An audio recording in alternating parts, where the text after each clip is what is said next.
السلام علیکم، میں ہوں عرفان بشیر۔ میں ہوں حفصہ آصف۔ اس بلٹن میں ساتھ ہوں گی ہدا شاہ بھی۔ ہیڈ لائنز آپ نے جانی، آغاز میں آپ کو بتائیں۔ پاکستان مذاکرات کے لیے نہیں، کاروبار کے لیے آیا ہوں۔ میرا حکومت کی معاشی سفارتکاری سے کوئی تعلق نہیں۔ ڈیپ فیک ٹیکنالوجی کے ذریعے رچرڈ گرینل کو گمراہ کیا گیا۔ انہوں نے جو بات کہی وہ پاکستان کے بارے میں اپنی انڈرسٹینڈنگ کے مطابق کہی۔ رچرڈ گرینل پاکستان کے نظام انصاف کی مکمل حمایت کرتے ہیں۔ امریکہ میں پاکستان کے بارے میں غلط فہمیاں پیدا کرنے کی کوشش کی گئی ہے۔ امریکی سرمایہ کاروں کے وفد کے سربراہ جینٹری بیچ کی اسلام آباد میں صحافیوں سے گفتگو۔ کہا، گزشتہ 4 سال جو کچھ جو بائیڈن انتظامیہ نے پاکستان سے کیا وہ مناسب نہیں تھا۔ اب امریکہ پاکستان میں اربوں ڈالرز کی سرمایہ کاری کرنا چاہتا ہے۔ پاک امریکہ نئے تعلقات کا آغاز ہو گیا۔ اسلام آباد کی موجودہ قیادت نئی امریکی قیادت کے ساتھ مکمل ہم آہنگ ہے۔ پاکستان سے متعلق غلط فہمیاں دور کرنے کی ضرورت ہے۔ امریکی عوام کو پاکستان کی حقیقی تصویر نہیں دکھائی گئی۔ ڈیپ فیک ٹیکنالوجی کے ذریعے رچرڈ گرینل کو گمراہ کیا گیا۔ امریکی سرمایہ کاروں کے وفد کے سربراہ جینٹری بیچ نے پاکستان میں اربوں ڈالرز کی سرمایہ کاری کرنے کی خواہش ظاہر کر دی۔ امریکی سرمایہ کاروں کے وفد کے سربراہ جینٹری بیچ نے اسلام آباد میں وفد کے ہمراہ وزیر اعظم شہباز شریف سے ملاقات کی، جس میں 2 طرفہ تعلقات اور سرمایہ کاری پر تبادلہ خیال کیا گیا۔ صحافیوں سے گفتگو کرتے ہوئے جینٹری بیچ کا کہنا تھا کہ بائیڈن انتظامیہ کا پاکستان سے رویہ مناسب نہیں تھا۔ پاکستان اور امریکہ کے تعلقات دہائیوں پر محیط ہے۔ صدر ٹرمپ اقتصادی سفارتکاری پر یقین رکھتے ہیں۔ امریکہ پاکستان میں مصنوعی ذہانت، ریئل اسٹیٹ، معدنیات میں اربوں ڈالر کی سرمایہ کاری کا خواہش مند ہے۔ Under Trump's leadership, and I believe your leadership here has a lot of the very same mindsets, a lot of misperceptions in the U.S. about Pakistan. I think it's a very misunderstood place.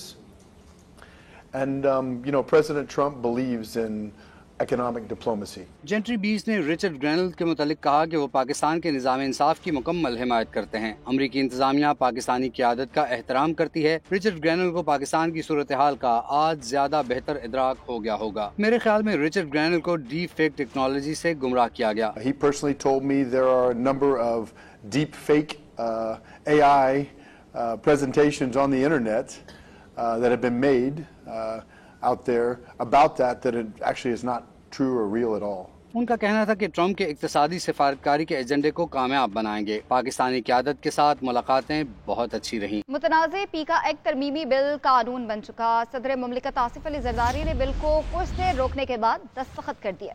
قومی assembly نے 23 جنوری اور Saint نے گزشتہ روز بل منظور کیا تھا۔ Opposition نے بل منظوری کے بعد دونوں ایوانوں میں شدید احتجاج بھی کیا تھا۔ صدر مملکت کی ڈیجیٹل نیشن پاکستان بل اور national commission on the status of women ترمیمی بل کی بھی توثیق۔ مولانا فضل الرحمان نے صدر مملکت سے رابطہ کر کے بل پر فوری دستخط نہ کرنے کی درخواست کی تھی۔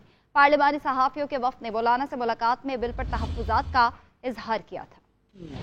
پیکا ایکٹ ترمیمی بل قانون بن گیا۔ صحافیوں اور اپوزیشن کا احتجاج کسی کام نہ آیا۔ صدر نے پیکا ایکٹ ترمیمی بل 2025 پر دستخط کر دیے۔ نئے قانون میں سیکشن 26A کا اضافہ کیا گیا ہے، جس کے تحت آن لائن جعلی خبروں کے ذمہ دار افراد کو سزا دی جائے گی۔ ایسی معلومات جس سے معاشرے میں خوف یا بدامنی پھیل سکتی ہے، ذمہ دار افراد کو 3 سال تک قید اور 20 لاکھ روپے تک جرمانہ یا دونوں سزائیں دی جا سکیں گی۔ بل پر دستخط سے پہلے پارلیمنٹری رپورٹرز ایسوسی ایشن کے نمائندہ وفد نے JUI کے سربراہ مولانا فضل الرحمان سے ملاقات کی، جس کے بعد مولانا فضل الرحمان نے صدر کو صحافیوں کے خدشات سے آگاہ کیا۔ JUI امیر نے صدر سے درخواست کی کہ وہ بل پر دستخط نہ کریں، تاہم صدر نے ان کی درخواست مسترد کرتے ہوئے بل پر دستخط کر دیے۔ ادھر پیکا ایکٹ کو لاہور ہائی کورٹ میں چیلنج کر دیا گیا۔ مقامی صحافی نے قانون کو کالعدم قرار دینے کی درخواست کرتے ہوئے کہا ہے کہ اس قانون میں نئی سزاؤں کے اضافے سے رہی سہی آزادی بھی ختم ہو جائے گی۔ درخواست گزار کے مطابق یہ ایکٹ غیر آئینی اور آئین میں دی گئی آزادی اظہار کے تحفظ سے متصادم۔ اور کشتی حادثات، انسانی سمگلنگ روکنے میں ناکامی پر حکومت کا بڑا ایکشن۔ وزیر اعظم نے DGFIA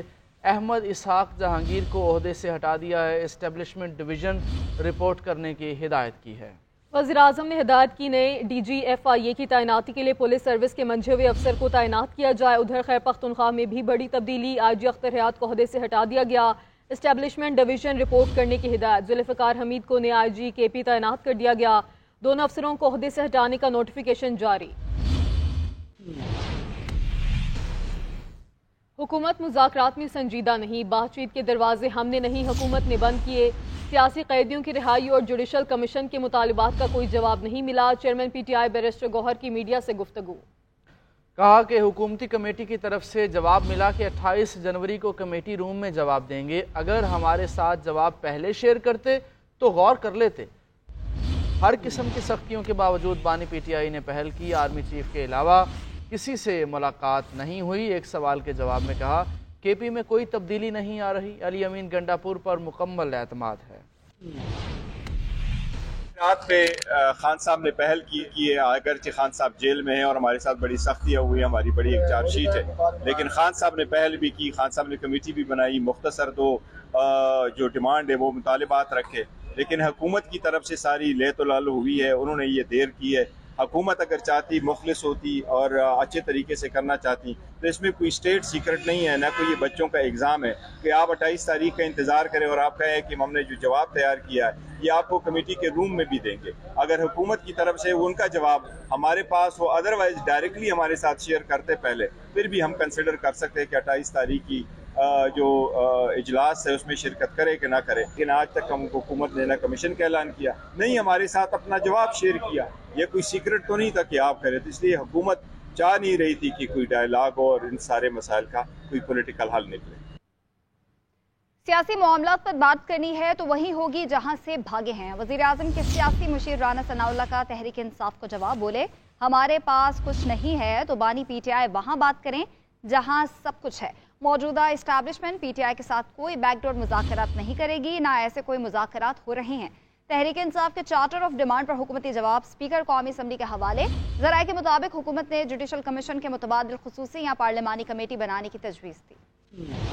حکومت اور تحریک انصاف کے درمیان مذاکرات کا معاملہ۔ حکومت نے تحریک انصاف کے مطالبات پر تحریری جواب اسپیکر ایاز صادق کے حوالے کر دیا۔ ذرائع کے مطابق حکومت نے جوڈیشل کمیشن بنانے سے متعلق یکسر انکار نہیں کیا۔ حکومت نے ان حالات کا ذکر کیا جن میں عدالتی کمیشن بن سکتا ہے، ان وجوہات کا بھی ذکر کیا جن میں کمیشن نہیں بن سکتا۔ تحریری جواب میں جوڈیشل کمیشن کے متبادل خصوصی کمیٹی یا پارلیمانی کمیٹی بنانے کی تجویز دی گئی۔ ذرائع کا کہنا ہے کہ حکومت نے تحریک انصاف کے لاپتہ افراد کی فہرست فراہم کرنے کا مطالبہ کیا۔ حکومتی کمیٹی نے بانی چیئرمین سمیت دیگر قیدیوں کی رہائی سے متعلق قانونی اور عدالتی فیصلوں کا حوالہ دیا۔ دوسری جانب پارلیمنٹ ہاؤس میں اسپیکر قومی اسمبلی ایاز صادق اور پی ٹی آئی رہنماؤں کی ملاقات ہوئی، جس میں تحریک انصاف کے جنید اکبر، عاطف خان، ارباب شیر علی، جبکہ پیپلز پارٹی کی نفیسہ شاہ اور جے یو آئی کے نور عالم بھی موجود تھے۔ اسپیکر نے اپوزیشن اراکین سے سیاسی ماحول کو بہتر بنانے کی اپیل کی۔ کہا ہر معاملے کا حل بات چیت سے نکالا جا سکتا ہے۔ اراکین نے ایوان کو بہترین انداز میں چلانے پر اسپیکر کے کردار کو سراہا۔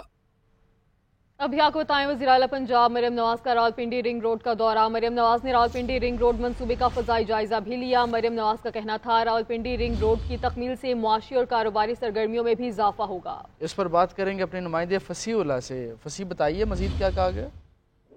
جی بالکل، وزیر اعلیٰ پنجاب مریم نواز شریف کی جانب سے راولپنڈی رنگ روڈ کا اچانک دورہ کیا گیا ہے۔ راولپنڈی رنگ روڈ منصوبے کا دائرہ مزید بڑھانے کی جو ہے وہ ہدایت وزیر اعلیٰ پنجاب کی جانب سے دی گئی ہے۔ انہوں نے راولپنڈی رنگ روڈ منصوبہ دسمبر تک مکمل کرنے کی جو ہے وہ ڈیڈ لائن دی ہے۔ اس کے ساتھ ساتھ راولپنڈی رنگ روڈ منصوبے کا فضائی جائزہ بھی وزیر اعلیٰ پنجاب کی جانب سے لیا گیا اور انہیں مکمل طور پر جو ہے وہ کیمپ آفس پہنچنے پر تمام تر تفصیلات سے آگاہ کیا گیا ہے۔ کمشنر راولپنڈی ڈویژن عامر کھٹک کی راولپنڈی رنگ روڈ منصوبے کے حوالے سے وزیر اعلیٰ پنجاب کو بریفنگ دی گئی ہے۔ 38 کلومیٹر سے زائد طویل راولپنڈی رنگ روڈ منصوبے کی تکمیل سے ٹریفک کا جو درینہ مسئلہ ہے وہ اس شہر میں حل ہو جائے گا اور راولپنڈی رنگ روڈ کی تکمیل سے معاشی اور کاروباری سرگرمیوں میں بھی اضافہ ہوگا، ایسا کہنا مریم نواز کا۔ انہوں نے مزید کہا کہ راولپنڈی رنگ روڈ کی تکمیل سے لاکھوں شہریوں کو سفر میں آسانی میسر آئے گی۔ منصوبے کی تکمیل کے لیے فنڈز کی فراہمی یقینی بنائی جائے گی، جبکہ بانٹ، چک ولی خان، اڈیالہ روڈ، چکری روڈ اور ٹھلیاں کے مقام پر 5 انٹرچینج تعمیر ہوں گے۔ یہ جو ہے بریفنگ میں وزیر اعلیٰ پنجاب کو اس منصوبے کے حوالے سے آگاہ کیا گیا ہے۔ بہت شکریہ فصیح۔ ویلینز کے ملٹری ٹرائل کیس میں جسٹس حسن اظہر رضوی کے ہم ریمارکس، کہا نومے واقعات کے ملزموں کے کارنامے بے نقاب ہونے چاہیے۔ کیا ممکن نہیں کہ تمام ریکارڈ پبلک کیا جائے تاکہ عوام ان کی مذمت کر سکیں؟ جسٹس جمال مندوخیل نے استفسار کیا کہ کیا ملٹری کورٹ میں بھی ملزم کو فیوریٹ چائلڈ سمجھا جاتا ہے؟ کہا کہ آج کل ہمارا ملک اتنا تربیت یافتہ ہو چکا ہے کہ 8 ججز کے فیصلے کو 2 ججز غلط کہتے ہیں۔ ملٹری ٹرائل کا ریکارڈ آئینی بینچ میں پیش کرنے پر جسٹس جمال مندوخیل نے کہا ریکارڈ تو اپیل میں دیکھا جانا ہے۔ جسٹس امین الدین خان بولے ہم ٹرائل کو متاثر نہیں ہونے دیں گے۔